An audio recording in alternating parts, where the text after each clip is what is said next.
Welcome to Ouch. Was that a ghost? This podcast may contain graphic material, which some listeners may find disturbing. Listener discretion is advised. Help me. Now that we covered that, here's your host, Liz.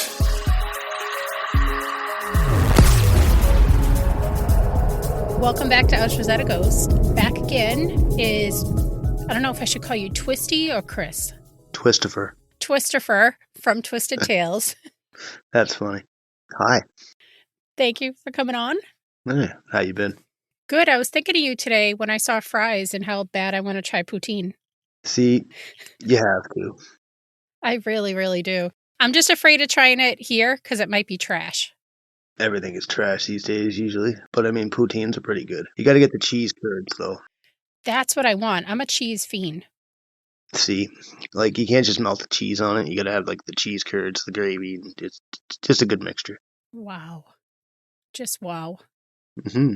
So now that I'm drooling. What tale you got for me? So today we're going to be covering the case of Stacy Castor. On August 22nd, 2005, Stacy Castor called 911. She was nervous because all weekend her husband, David Castor, had been locked away in his bedroom, and that under his bed there was a shotgun, and she was worried that he might have done something to himself. She told the 911 dispatcher that Friday night she and her husband were arguing, and then he just went into the bedroom and locked the door. This is now Monday when she's calling. Okay. But that's just the teaser. We're going to go into Stacy Castor. She was born Stacy Daniels on July 24th, 1967 in Clay, New York, to Jerry Daniels and Judy Eaton. So Stacy met her first husband, 23-year-old Michael Wallace, when she was 17 years old. And even though there was a 6-year age difference, within minutes, Stacy knew she was going to marry this man. Aw. And within 4 years, they were married and they had their first child, a daughter named Ashley, who was born in 1988. Oh, that's cool. And 3 years later, they had another child, another daughter named Bree in 1991. They seemed to be a happy, all-American family. Yeah. But we're here, so. Yeah, right. Stacy worked at an ambulance company as a dispatcher, and Michael worked as a mechanic. They struggled financially, and the fighting just started to come about in the marriage. And they had this... Just the money. Money and just, if you're not seeing each other, if there's kids involved, there's all kinds of things that can trigger frustration in marriages, right? Oh, definitely. Definitely. I can totally agree with that. And they had this really, I consider it very unconventional way of loving their children. Like each parent had a clear favorite. Oh, so they picked favorites. You can't do that. Michael was closest with their younger daughter, Bree, while Stacy, the mother, and Ashley, the older daughter, were, as Stacy put it, best friends. Well, I mean, like, you can hang out with parents and everything, right? But I mean, like, you can't pick favorites with your kid. You have to give time to each of your children. You can't just, disregard one and only acknowledge the other. It just seems like the only word I could think of is unconventional, because I don't know any families that do that. But give, unconditional love? It didn't seem like they did. It seemed like they had, this was the one I love, this is yours. 50-50. That's kind of fucking weird. And then them working opposite schedules left little time for them to spend together and work on their marriage. She worked days and he worked nights. And that can really affect a marriage if you're just passing ships, you know? No. Unless you get weekends off together or something. I mean, then it's not that bad. It doesn't seem like they really spent much time. Like when he was coming, she was going, or she was already sleeping and vice. Yeah, and he was just waking up or something, yeah. Yeah. So Michael, I guess, started getting into some legal troubles, some DUIs, things like that, drinking a lot. He was always known to be the life of the party and enjoyed to drink and use mind-altering substances. And there were rumors of infidelity on her part and some on his part that I've seen. Oh, wow. But again, just rumors. Good for them. They were in a rough spot. So they decided they were going to try to get through the holidays, give the kids one last merry whole family Christmas. And then they were going to sit down and tell the kids that they were going to get a divorce. In 1999, Michael Wallace started getting these bouts of sickness, coughing. This was right around the holiday time. And it was getting so bad, he was barely able to stand up. He was very dizzy. He had pains in his arms, shoulders, and he appeared swollen, which can be signs of a heart problem. Well, yeah, like high blood pressure and shit. I think. Yeah, when you see the swelling or, to me, any type of arm pain, I'm always like, I'm having a heart attack. Over the holidays, his friends and family saw how hard it was for him to walk, and there were accounts of him just sitting down at the table and just vomiting across the table, and then he'd just lay down like it was nothing. Probably just used to it or whatever. Yeah, that's not something you should be used to. So when his friends and family saw him, they told Michael, you should go to the doctors and get this checked out. Mhm. But he didn't really get the chance to. Right after New Year's, in January 2000, Michael was found dead. Doctors told Stacy that Michael died of a heart attack at only 38 years old. No shit. Oh, you know what? What? Maybe that bitch was poisoning him. Maybe. Ooh, Maybe. giving him shit. You know what I'm saying? I hear what you're saying. I'm picking up what you're putting down.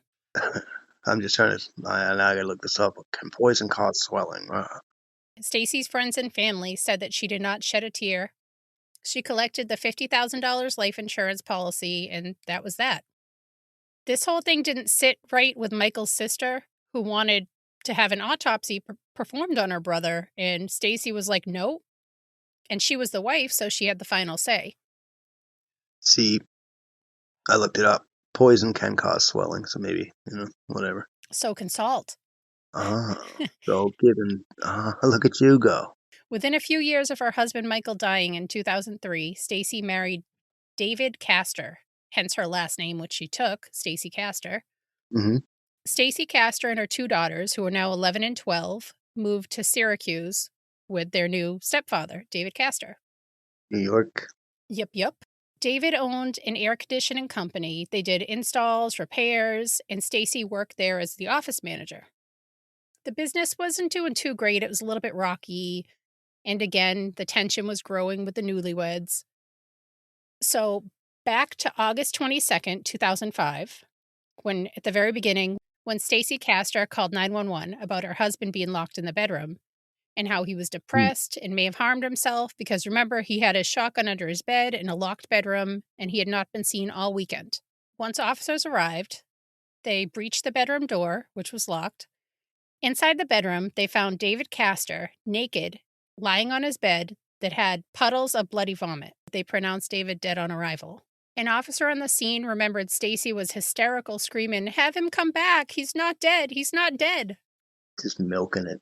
And Stacy told officers how depressed David had been. Laying it on thick like molasses. Like molasses. Next to the bed on the nightstand, they found 2 glasses, a bottle of liquor, apricot brandy, and a bottle of diet cranberry juice.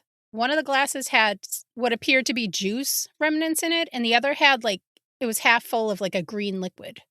And under the bed, they found a jug of antifreeze, which that's not a good sign. No, I mean, it's usually should be out in the fucking shed or in your fucking car or something, back of the truck. Yeah.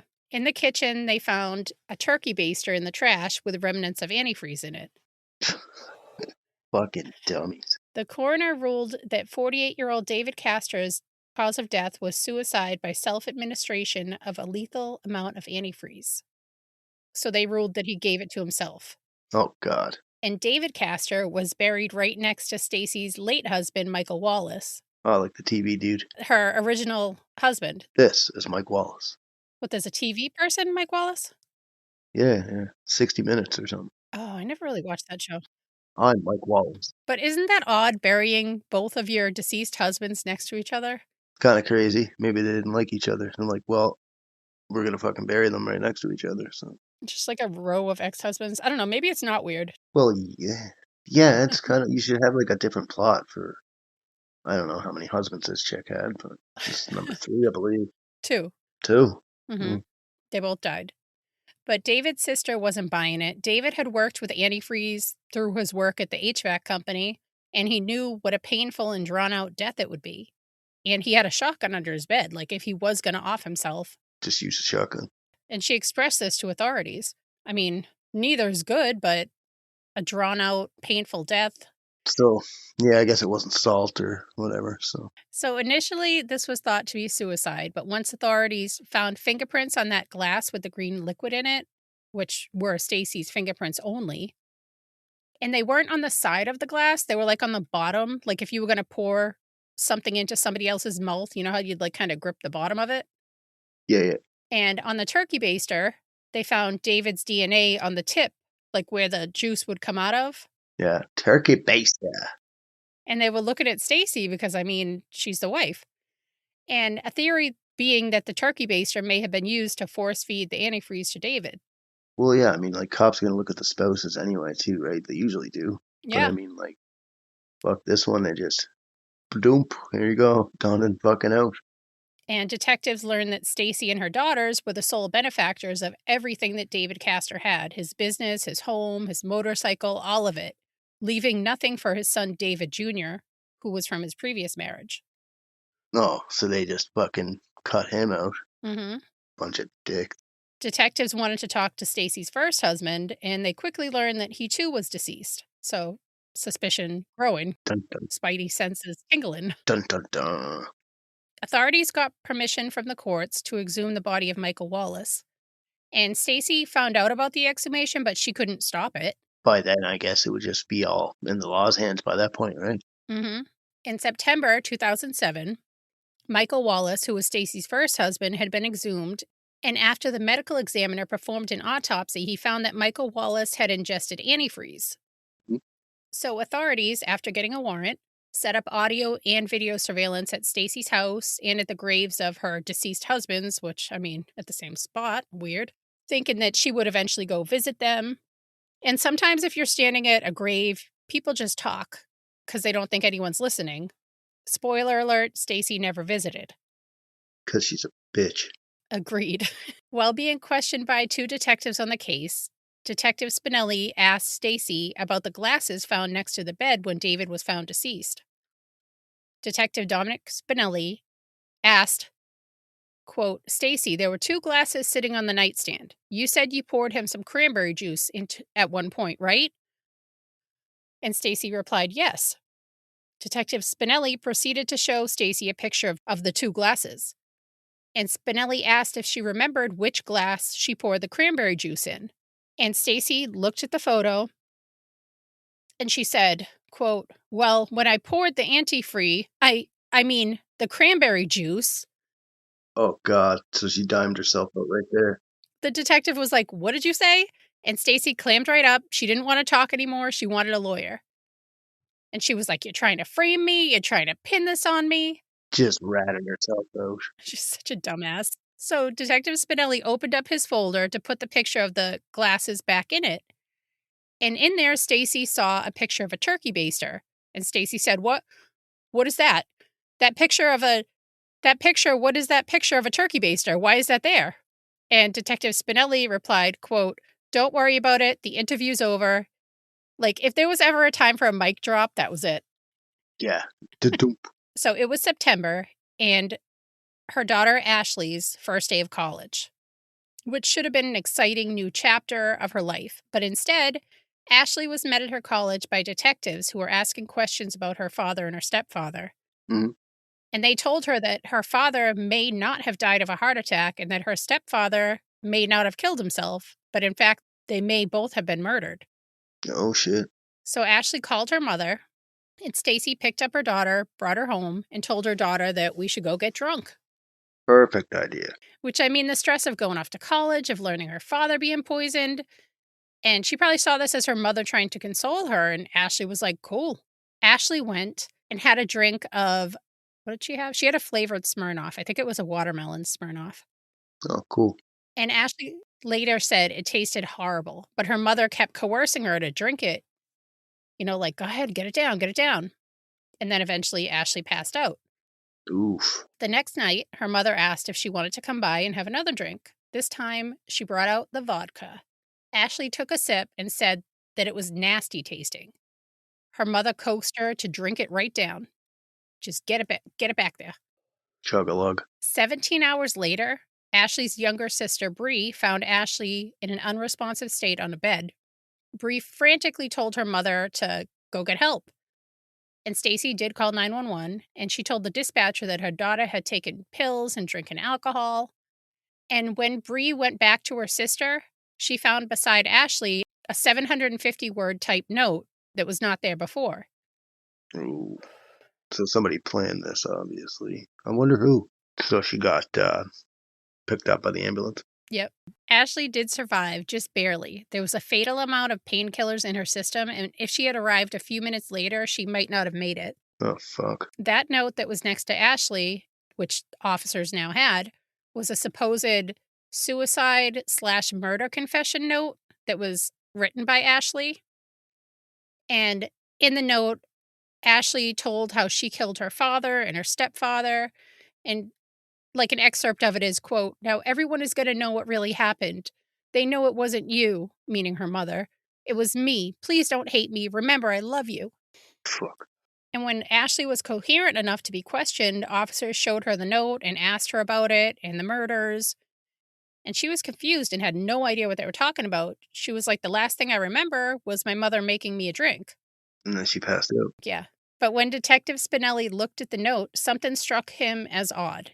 In the note, antifreeze was spelt without the Z-E at the end, antifree. Huh. Which is the same thing that she said in the interview. And she can't pronounce it. Like, maybe she just thinks it's anti-free and not antifreeze. You know how some people hear words, but they think it's something else? Yeah. Like, when I was a kid, I thought World War was war. Mm. So officers who had been surveilling and investigating for years now arrested Stacy Castor in 2007 and charged her with the second-degree murder of David Castor and the attempted murder of her daughter Ashley and trying to frame her. Hell yeah. During the trial, prosecutors said that it was Stacy who wrote the suicide note and that Ashley was only 12 years old when her father died, so it would be pretty difficult for her to do that. Hmm. And the prosecution had witnesses testify that the suicide didn't make sense because David's fingerprints weren't even on the glass or the antifreeze container. The only remnants of David was the DNA on the tip of the turkey baster. That was it. Which was suggested he was given the antifreeze against his will, and that Stacy did it and tried to, frame it as a suicide. Plant the glasses and shit, and then she didn't even pick up his dead hands to put the fingerprints on there anyway, right? Yeah, she didn't even wipe her own off. She's such a dumbass. Oh my goodness. And the prosecution showed how being poisoned with antifreeze is seen by calcium oxalate crystals growing in the kidney, which both Michael Wallace and David Castor's autopsy showed. The two dead husbands. Yeah, but they crystallize and I guess they stay there forever. Forever? Forever, ever. Huh? And that Stacy's motive was financial gain. And she did this as a way to collect life insurance policies and estates from both husbands. So she could just be balling. She went as far as to exclude David's son from the previous marriage, David Jr., from the will that she had changed. Oh, so she changed it so that wouldn't include the other kid from the other family. What a dick move. That poor kid probably thought, "Oh my gosh, what did I do to my father?" Yeah, totally messed him up probably, eh? Yeah. Fuck, never thought of that. Prosecutors took Stacy's computer and looked through it, and on there they found a bunch of other rough drafts of the suicide note. She's a fucking dumbass, man. What a twit. And by using a timestamp, they could pinpoint when exactly the note was written. And when it was written, Ashley was away at school. Ashley, this brave young woman, testified how she drank the nasty tasting drink because it was her mother who gave it to her. She trusted her and she denied writing the note or murdering anyone. Deny. And Stacy's defense, her mother's defense, which she has part of, like she can say, "Don't do that. They pushed that Ashley at 11 years old could have murdered her own father because she was jealous of the attention her father was giving her younger sister. See, and that's probably happened over cases in the world too. Never thought of that either. I do not think that this is the case in this at all. No. I'm just saying that, it's probably happened elsewhere in the world besides this case. Yeah, maybe. Yeah, definitely. But Stacy's mother, Ashley's grandmother, believed that Ashley was the person that killed her father and thought that Ashley was guilty. Boo. When Stacy took the stand, she stayed with her story that Ashley had murdered her husband and that her daughter was mentally ill And the prosecution was like, ma'am, you never got any help for your daughter, and she's never exhibited any signs. Like, no, but good try. And they also brought up how when her daughter was basically unconscious for 17 hours, Stacy did nothing, and she worked at an ambulance company for years.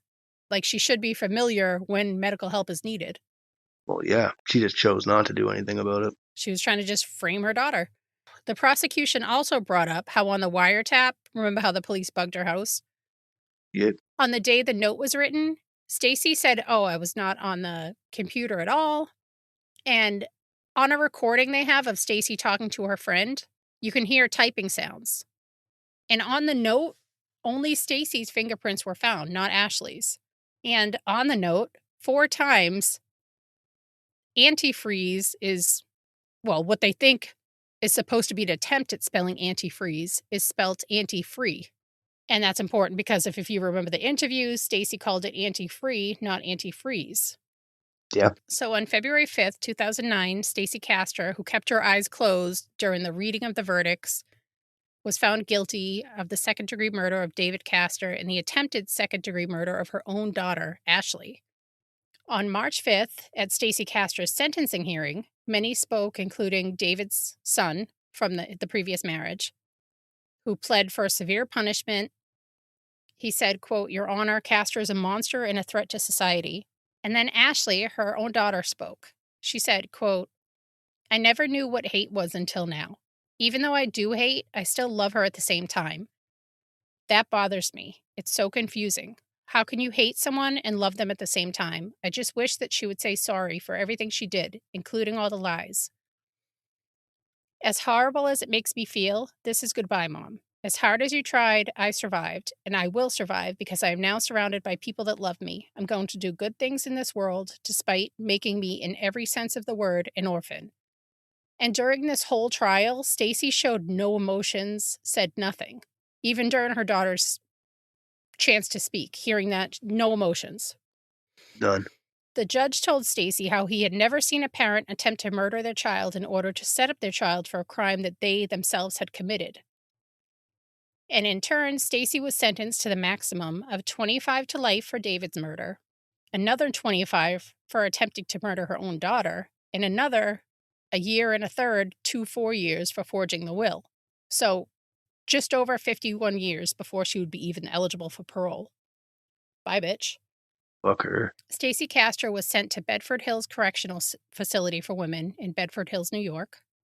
And in 2009, there was a 2020 special about the whole ordeal. And in that, Stacy still claims she's innocent. She still has supporters in her own family. Like, her own mother still believes her and other family members support her. She's never apologized to her daughters or admitted any type of guilt. That's because she's fucked in the head. For real. The shizzle. It was also brought up by the DA that Stacy maybe murdered her own father, who Stacy visited in 2002 while he was in the hospital for a lung issue. And after Stacy walked in with an already open can of soda for him to drink, he died soon after, and Stacy was the executor of his estate.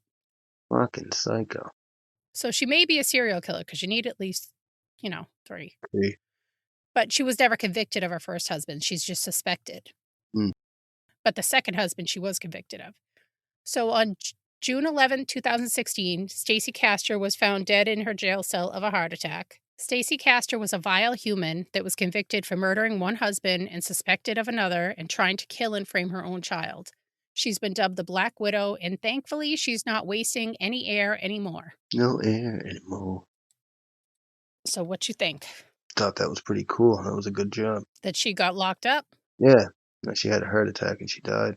She sucks. I can't imagine your father being killed, your mother being the one that did it. So that's like the only maternal and paternal people that you know growing up.